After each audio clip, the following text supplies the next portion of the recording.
विदेश मंत्री एस जयशंकर ने संकेत दिया है कि अगर भारत से संपर्क किया जाता है तो वह रूस यूक्रेन युद्ध को समाप्त करने के लिए मध्यस्थ की भूमिका निभाने पर विचार करने के लिए तैयार है। हालांकि उन्होंने यह भी कहा कि नई दिल्ली का यह मानना नहीं है कि उसे इस मामले पर स्वयं कोई भी पहल करनी चाहिए। जयशंकर ने जर्मन आर्थिक समाचार पत्र हैंडेल्सब्लैट के साथ एक साक्षात्कार में कहा कि पश्चिम एशिया में भारत के ऊर्जा आपूर्तिकर्ताओं ने यूक्रेन युद्ध के बाद अधिक कीमत देने वाले यूरोप को पेट्रोलियम उत्पाद उपलब्ध कराने को प्राथमिकता दी और नई दिल्ली के पास रूसी कच्चे तेल की खरीद के अलावा कोई विकल्प नहीं बचा। उन्होंने कहा कि जिस तरह भारत यूरोप से यह उम्मीद नहीं करता कि वह चीन के बारे में नई दिल्ली जैसा दृष्टिकोण रखेगा, उसी तरह यूरोप को भी यह समझना चाहिए कि भारत का रूस के बारे में नजरिया यूरोपीय दृष्टिकोण के समान नहीं हो सकता। विदेश मंत्री ने कहा कि भारत का रूस के साथ स्थिर और बहुत मैत्रीपूर्ण संबंध रहा है और मॉस्को ने नई दिल्ली के हितों को कभी नुकसान नहीं पहुंचाया। दूसरी ओर, उदाहरण के तौर पर, चीन के साथ हमारे राजनीतिक और सैन्य संबंध बहुत जटिल है। दोस्तों, वीडियो में आगे बढ़ने से पहले वीडियो के एक लाइक करके चैनल को सब्सक्राइब करें ताकि हमारे नई वीडियो आपको सबसे पहले मिल सके। भारत के पड़ोसी देश म्यांमार ने पिछले महीने चीन की सीमा पर एक रणनीतिक महत्व वाले शहर को जातीय अल्पसंख्यक बागी लड़ाकों के हवाले करने का फैसला करने वाले 3 बड़े सैनिक अधिकारियों को मौत की सजा सुनाई है। न्यूज एजेंसी AFP की एक रिपोर्ट के मुताबिक म्यांमार के जुंटा शासन ने इस मामले पर सख्त रुख अपनाया है। कुछ दिनों पहले ही म्यांमार के सैकड़ों सैनिकों ने बागियों के सामने अपने हथियार डाल दिए थे और महीनों की लड़ाई के बाद शान राज्य के लाओकई शहर को तथाकथित 3 ब्रदरहुड एलायंस को सौंप दिया, जिसमें सेना को कई इलाके गंवाने पड़े। उन्होंने कहा कि जिस तरह भारत यूरोप से यह उम्मीद नहीं करता कि वह चीन के बारे में नई दिल्ली जैसा दृष्टिकोण रखेगा, उसी तरह यूरोप को भी यह समझना चाहिए कि भारत का रूस के बारे में नजरिया यूरोपीय दृष्टिकोण के समान नहीं हो सकता। विदेश मंत्री ने कहा कि भारत का रूस के साथ स्थिर और बहुत मैत्रीपूर्ण संबंध रहा है और मॉस्को ने नई दिल्ली के हितों को कभी नुकसान नहीं पहुंचाया। उन्होंने कहा, दूसरी ओर, उदाहरण के तौर पर, चीन के साथ हमारे राजनीतिक और सैन्य संबंध बहुत जटिल है। यूक्रेन में युद्ध के बावजूद रूस के साथ भारत के निरंतर सैन्य सहयोग पर जयशंकर ने कहा कि यह इसलिए जारी है क्योंकि कई पश्चिमी देशों ने लंबे समय से भारत को नहीं बल्कि पाकिस्तान को आपूर्ति करने का विकल्प चुना है।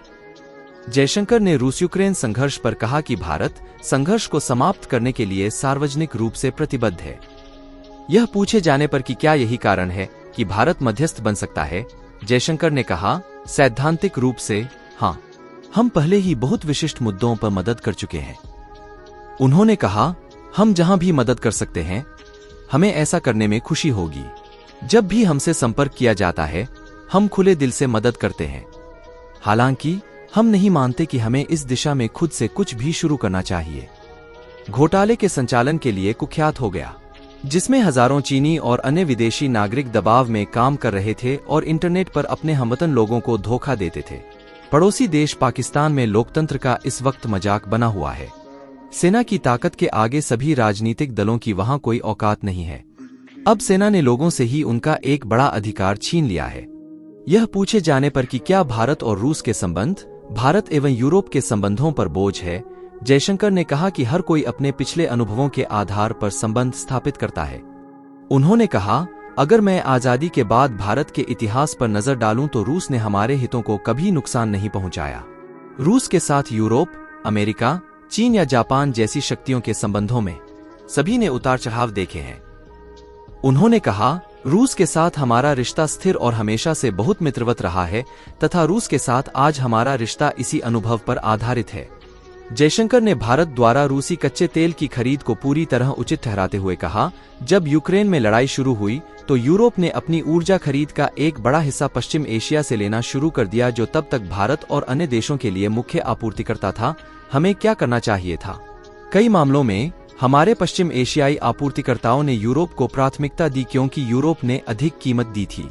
अब या तो हमारे पास ऊर्जा नहीं होती क्योंकि सब कुछ उनके पास चला जाता, या हमें बहुत अधिक भुगतान करना पड़ता। हमने एक तरीके से ऊर्जा बाजार को स्थिर किया।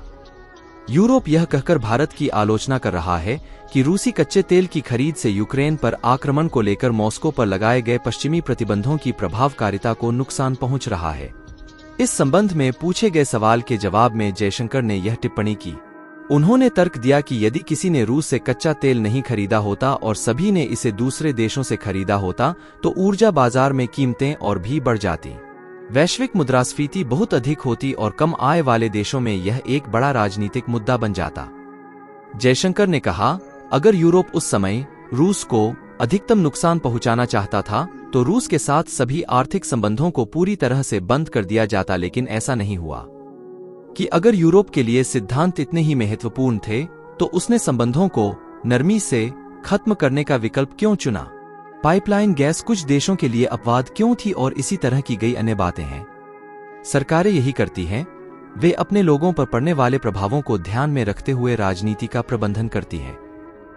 यह पूछे जाने पर कि क्या भारत 2020 में चीन के साथ सीमा संघर्ष को लेकर यूरोप से समर्थन चाहता था, उन्होंने कहा, मेरा कहना यह है, जैसे मैं यह उम्मीद नहीं करता कि यूरोप चीन के बारे में मेरे जैसा दृष्टिकोण रखेगा, उसी तरह यूरोप को यह समझना चाहिए कि मेरा रूस के बारे में नजरिया यूरोप के दृष्टिकोण की तरह नहीं हो सकता।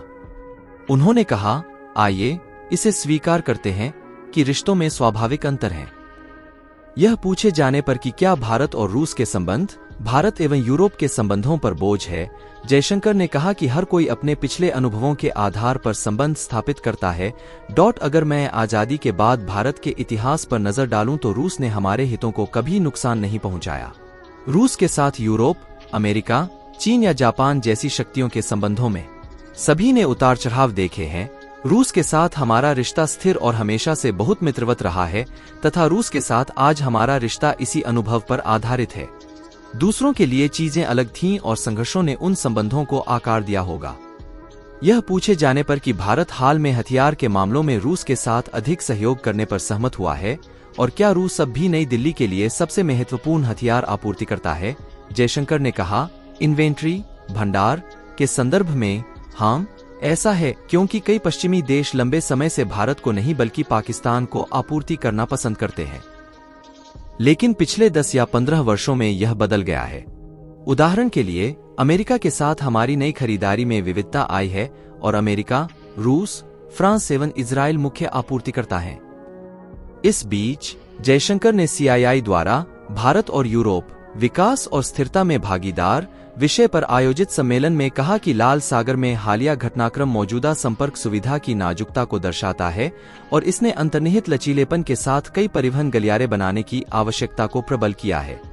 उन्होंने यूरोप के साथ भारत के गहरे होते संबंधों पर प्रकाश डाला और कहा कि महत्वाकांक्षी भारत पश्चिम एशिया यूरोप आर्थिक गलियारा IMEC वैश्विक आर्थिक विकास के लिए महत्वपूर्ण अवसर पैदा करेगा।